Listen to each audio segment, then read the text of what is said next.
Ladies and gentleman, আমি এখন উপস্থিত হয়েছি শহীদ বুদ্ধিজীবী কবরস্থানে, যেখানে বীরশ্রেষ্ঠদের কবর আছে এবং আছে বিভিন্ন ধরনের যারা এদেশের বুদ্ধিজীবী ছিলেন।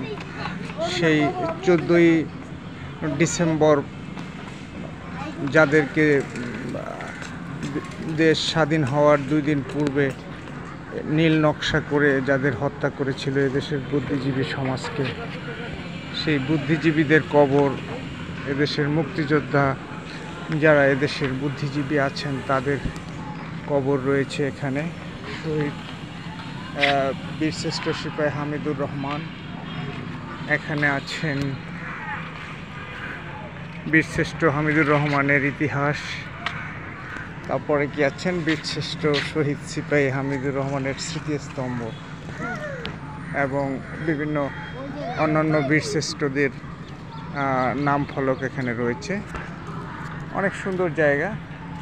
ধন্যবাদ। আমি ঢাকা মুক্তিযুদ্ধ কবরস্থান থেকে Mofizul Islam. Thank you very much.